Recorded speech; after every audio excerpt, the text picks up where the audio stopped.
অল্প সময়ে শসা, টমেটো, লাউ, মিষ্টি কুমড়ার মতন গাছে অধিক পরিমাণে ফলন পাওয়ার জন্য আজকে একটা টেকনিক বলবো। আসসালামু আলাইকুম, বাগান বিলাসের বন্ধুদেরকে সুস্বাগতম।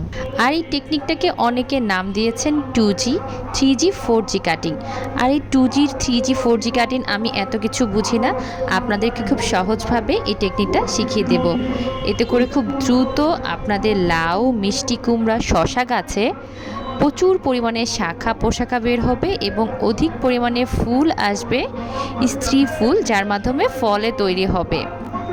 আশা করছি আজকের এই ভিডিওটি আপনাদের অনেক ভালো লাগবে। বাইরে নির্বাচনের প্রচারণা চলছে, যার জন্য আপনাদেরকে একটু কষ্ট করে আমার কথাটা শুনে নিতে হবে। আপনারা প্রথমেই দেখতে পাচ্ছেন যে আমি একটা মিষ্টি কুমড়া গাছের এই যে গোড়ার অংশটুকু কেটে দিয়েছি। গাছটা কিন্তু খুব সুন্দরভাবে বাড়ছিল, আমি কেটে দিয়েছি। এটাকে বলে সবাই 2G কাটিং। এই গাছটা যখন আরেকটু বড় হবে তখন আবারও কেটে দিব, তখন এটাকে বলা হবে 3G বা 4G কাটিং। এই যে দেখুন লাউ গাছটা, এটা কিন্তু অনেকটা লম্বা হয়েছে। তো এই পর্যায়ে আমি কি করব, এই যে মাথাটা কেটে দেব, এতে করে অনেকগুলো শাখা পোশাখা বের হবে।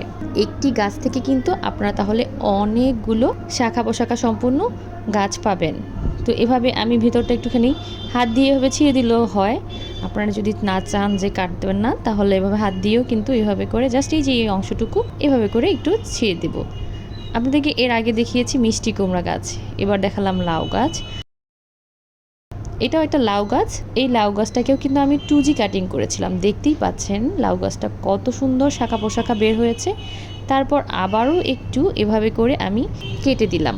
এখান থেকে এভাবে করে আমি হাত দিয়ে একটুখানি কেটে দিচ্ছি। এতে করে কি হবে, চারোদিক দিয়ে আরও বেশি শাখা পোশাখা বের হবে, লাউও প্রচুর পরিমাণে পাওয়া যাবে। 2G, 3G কাটিং এত ডিফিকাল্ট কিছু না বন্ধুরা, আপনারা হয়তো বা দেখেই বুঝতে পারছেন। আর 2G কাটিং করার পর দেখতে পাচ্ছেন লাউ গাছটা থেকে কত প্রকারের শাখা পোশাখা বের হচ্ছে। প্রত্যেকটা শাখা পোশাখা থেকেই কিন্তু আমি এভাবে করে ছোট ছোট করে একটুখানি কেটে দিলাম। এতে করে আরও শাখা পোশাখা বের হবে। এর ফলে কি হবে, গাছটা যেভাবে সুন্দর একটা শেপে চলে এসেছে, তার সাথে সাথে দ্রুত ফুলও চলে আসবে, ফলও চলে আসবে। গাছ কিন্তু এখানে অনেকগুলো না, মাত্র 2-3টার মতন গাছ হবে, মানে চারা। সে চারা থেকেই দেখুন কত প্রকারের শাখা পোশাখা বের হয়েছে। তো আমি এই যে মরা যে পাতাগুলো, যেগুলোতে একটু হলুদ হয়ে গিয়েছে, এই পাতাগুলো ছেটে দিচ্ছি। মাটিতে আলো বাতাসটা পৌঁছাবে আর মাটিটা স্যাঁতস্যাঁতে থাকবে না। কোনো প্রকারের খারাপ অণুজীব থাকলে সেটাও রোদের তাপে নষ্ট হয়ে যাবে।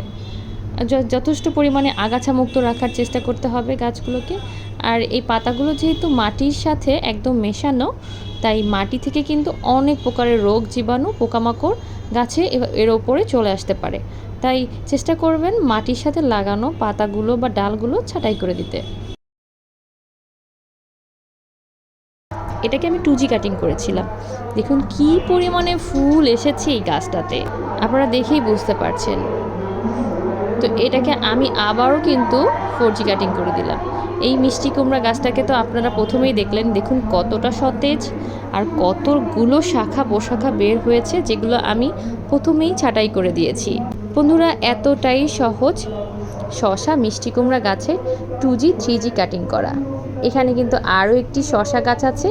বন্ধুরা, এই শসা গাছটাকেও কিন্তু আমি 2G কাটিং করেছিলাম, যার কারণে প্রচুর পরিমাণে ফুল এসেছে এবং ফুলগুলো ফলে পরিণত হয়েছে আল্লাহর রহমতে। আশা করছি আজকের ভিডিওটির মাধ্যমে আপনারা একটু হলেও উপকৃত হয়েছেন। ছাদ বাগান অথবা বারান্দা বাগানে ছোট্ট পরিসরে গাছ লাগালে মন যেরকম ভালো থাকে এবং সতেজ শাকসবজিও পাওয়া যায়। বন্ধুরা, আজকের ভিডিওটা যদি ভালো লাগে তাহলে একটা লাইক দেবেন এবং কোন জায়গা থেকে আমার এই ভিডিওটা অনেকক্ষণ ধরে দেখছেন অবশ্যই কমেন্ট করে জানাতে কিন্তু ভুলবেন না। আজকের মতো এখানেই বিদায় নিচ্ছি। যেতে যেতে ছোট্ট রিকোয়েস্ট করব, যারা এখনও আমার চ্যানেলটি সাবস্ক্রাইব করেননি, প্লিজ সাবস্ক্রাইব মাই চ্যানেল। সবাই ভালো থাকবেন, আমাদের জন্য দোয়া করবেন। আল্লাহ হাফেজ।